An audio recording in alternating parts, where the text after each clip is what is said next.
Hi everyone, my name is Teddy Rodriguez and I'll be presenting my slides on concentration camps and slavery.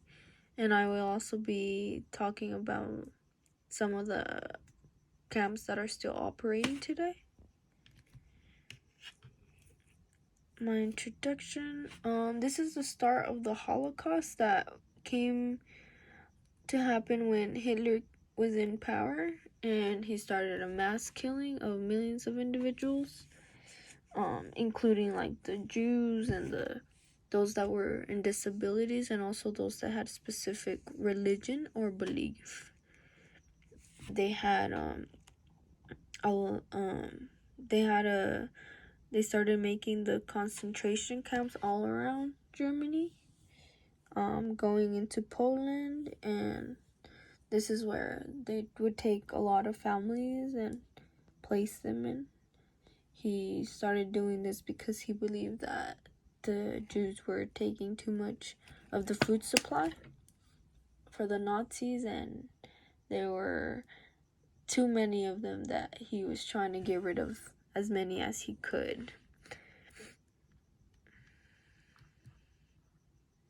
So this is my thesis argument. I'm arguing that the concentration camps were a huge starting point for slavery, and they used slaves to build communities.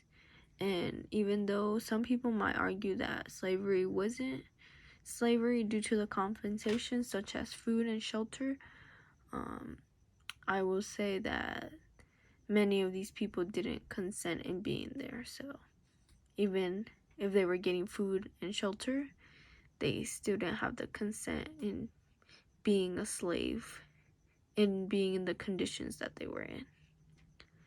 And then many will also argue that the Holocaust was the last of the concentration camps.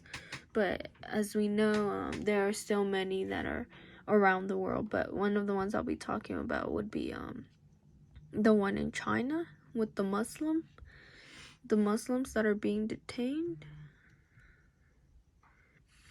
And then these are some details to prove my arguments.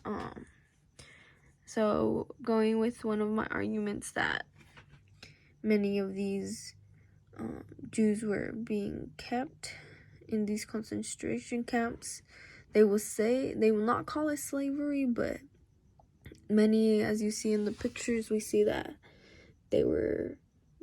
the meaning of slavery would be to do something against someone's will, and they had no will in being in the conditions they were, as they were in these concentration camps. They were also treated very poorly as they were there. There were many experiments that were being acted upon them, and they were kept there for a very long time, being tortured in conditions that were really unhealthy for them.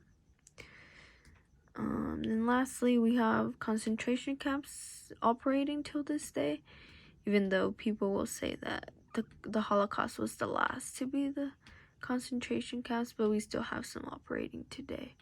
And the example would be China.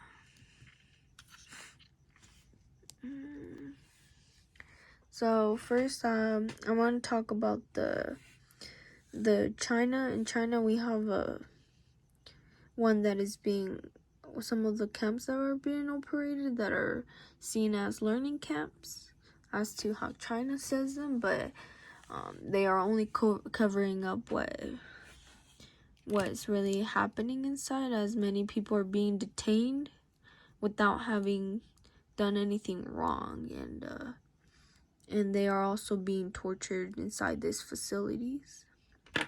So we have millions of Muslims who are being detained, and the government's keeping them under the table by calling these centers learning centers, but they are trying to change their religion, and they are also keeping them there without their consent. So here we have some of the impacts. In Germany, we had thousands of kids and parents who were separated, And we also had many of them that were being killed and placed in labor that was very exhausting, as well as kids also did the labor. And then the number of deaths were increasing really high to numbers that were crazy at that time. But yeah, in China we had families that had been separated. We have many parents that are being detained or taken without leaving their kids alone at home. Even if they're toddlers, they're just taken. And there's many people that have talked about that. We also have many people that are being forced not to talk in open, and those that are talking are disappearing or are being detained or tortured inside these facilities when they are taken back. Also, they can't, if they were to end the camps in China, the production would completely go down because they are the ones doing the labor as to sending stuff out to other countries. So some of the solutions taken to end slavery are the journalists are doing a lot of articles to bring awareness to this, and there are also investigations being done to see what's happening. Even though that, as we see here, we have when journalists come, they happen to cover up what is really happening by pretending or acting like nothing's happening just because they are forced to, but some of them are risking it and taking there. So here we have the viewpoints and opinions. I think that they should send more drones to look inside these facilities and try to capture any images of torture that they are receiving. And even though there's not some inside sources that will be able to help him, those that are able to come out are risking their lives too, for those that are still detained and are speaking out of what's happening inside these facilities.